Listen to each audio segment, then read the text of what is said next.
fact of the matter is, you know nothing about it. Or in other words, you are stepping into an absolute abyss. The fear is not about death, the fear is lack of light on death. Death is another dimension of life, a dimension which is not in your experience.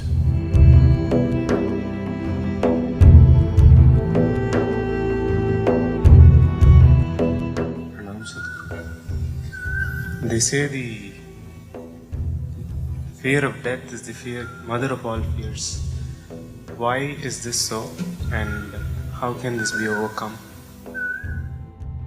Say, in daylight, when you can see clearly, if I ask you to walk from that tree to this tree, you will walk, no fear. Late night, suppose we turn off all the lights and we're just one day off the new moon, so it'll be a dark night. If I ask you to walk from there to here, there may be fear. Why? Because you cannot see where your next step is. You don't know what you're stepping into. That's a fear. The fear is not about the night. The fear is about the lack of light.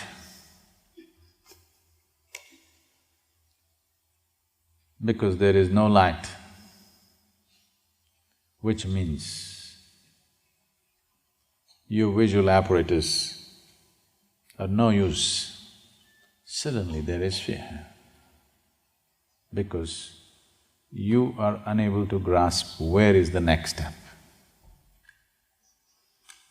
When it comes to death, it's a nice day to live and die. When it comes to death, it doesn't matter how many things you have fooled yourself with. Doesn't matter how many books on death you have read, how many things you have heard. Suppose next moment is death, you know nothing about it. The fact of the matter is, you know nothing about it. Or in other words, you are stepping into an absolute abyss. You're stepping into a dimension that you're unable to grasp. You can't see it, you can't hear it, you can't smell it, you can't taste it, you can't touch it. That means you have no way of knowing anything about it. Because you're stepping into something that you cannot see, you cannot in any way sense, there is fear. The fear is not about death, the fear is lack of light on death. Now, is this the mother of all fears? When we say mother of all fears, I know this word is being used in many ways. People have used this in terms of mother of all battles.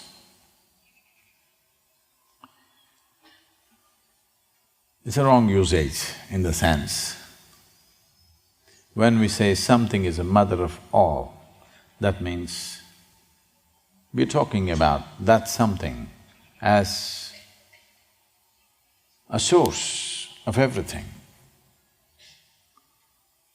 Or to put it more bluntly, it is that which breeds everything else. So is death or the fear of death the mother of all fears? Does it breed every other fear?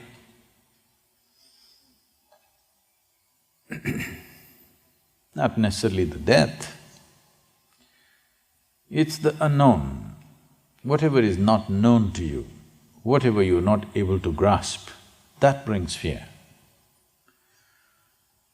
Death is a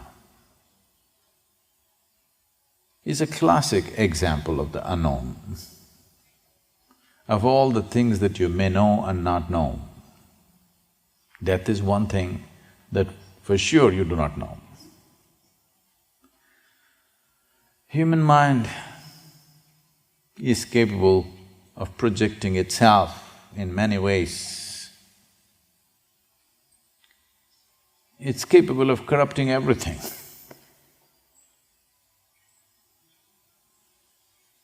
But death has remained outside the realm and reach of human mind.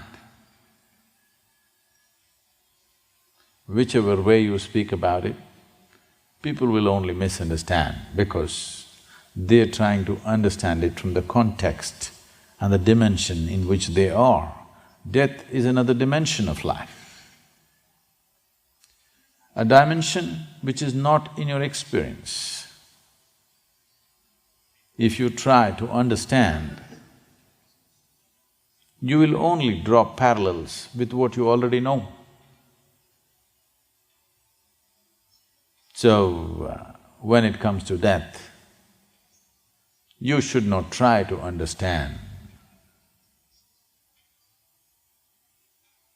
You can only know it by experience.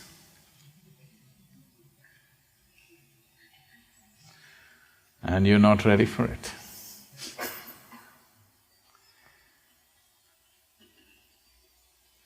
It is… at least this much you know. Though there are some people propagating that they will rise in death with their body. But any sensible human being knows that when a person dies, the body is left behind. Because body is not your property, it's Mother Earth's property. If anybody rises with their body, they must be booked under ecological laws. Because if all of us rise with our bodies, what will happen to this earth? There is no such thing. The material of the earth has to go back to earth. It's perfectly fine. Today this is a man, tomorrow it's manure, and good manure. Flowers will come, mangoes.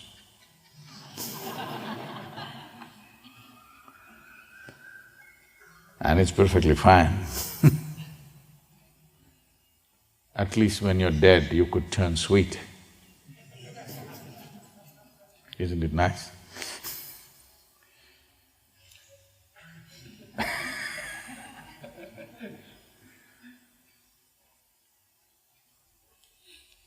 When man goes, he becomes a mango.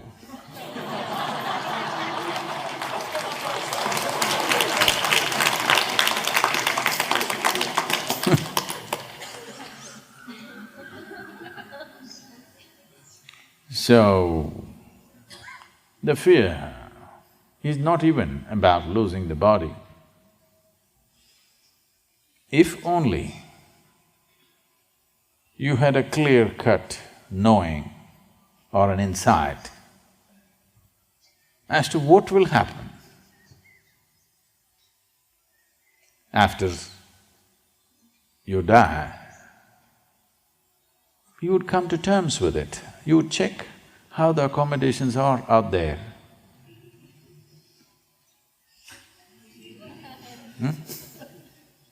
If it's a little better than here, you say, why not?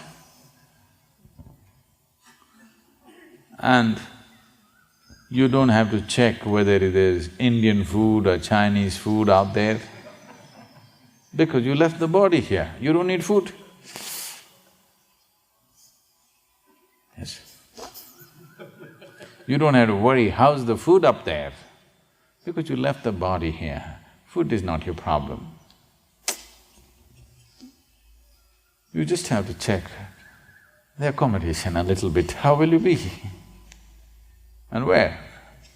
But the problem is, no matter what stories they tell you, in the last 2-3 years,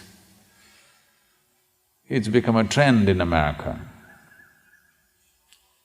Lot of people writing books of how they died and came back. If they say my post-death experience, it'll be laughed at, so they're saying it's my near-death experience. Near-death is not death. Yes? All of us are near death right now. Yes or no? It can happen anytime. We're near death. Once you're alive, you're near death. How near? Who knows? Who knows if the mountain comes down today? No, it's not.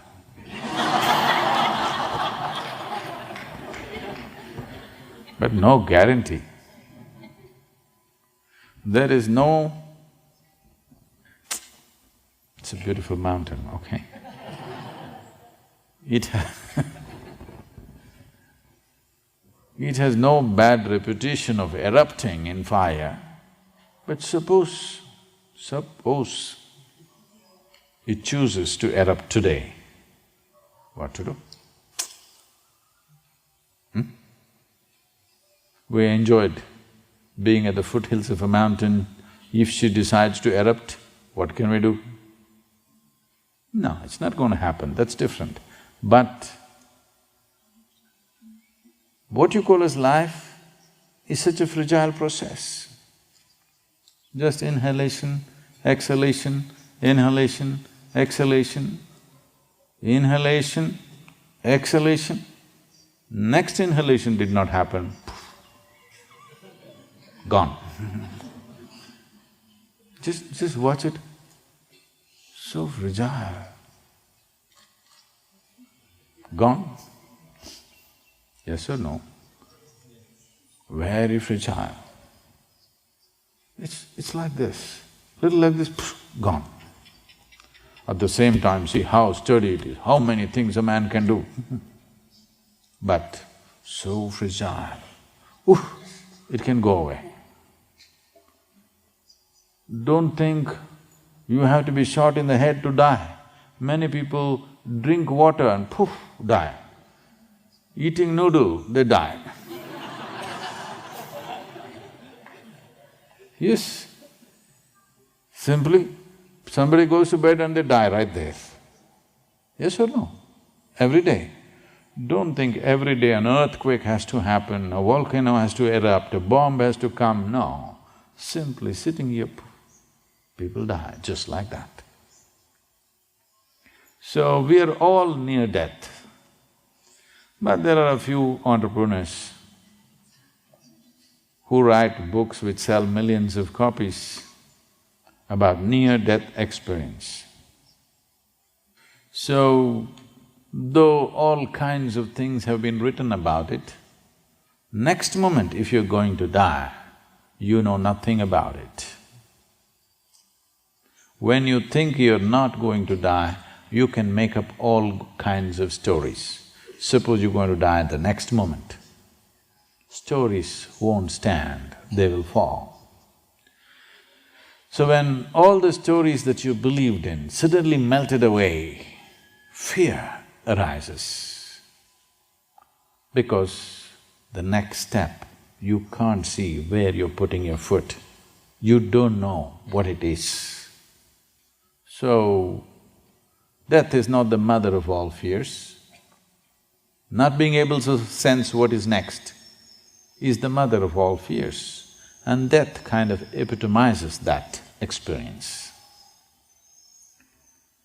But you will see in this culture, people choose to die at a certain time, they fix their times, they sit down with a very blissful smile on their face, they die.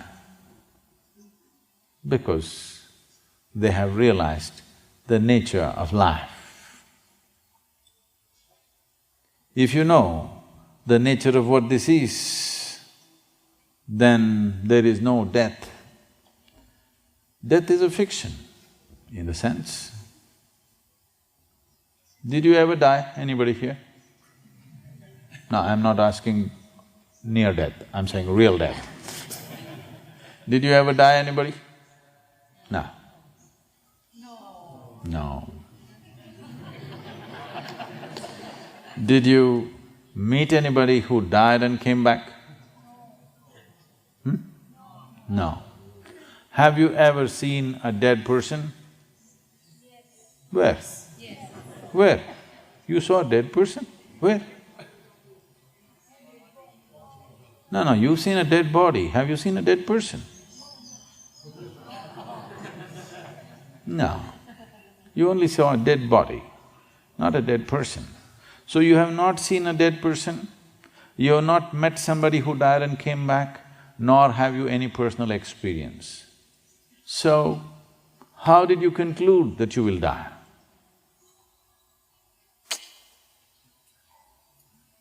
How did you conclude that you will die? This is why, when you're alive, you must look at the nature of this life. If you know what is the nature of this life, if you are living here thinking that you are this accumulated body, if you are deeply identified with the body, then death looks like a dead end. If you know something in your experience, not in your thoughts, in your experience you know something beyond the body, then a dimension beyond the body is not a scary one, not a fearful one, it's a welcome one in many ways.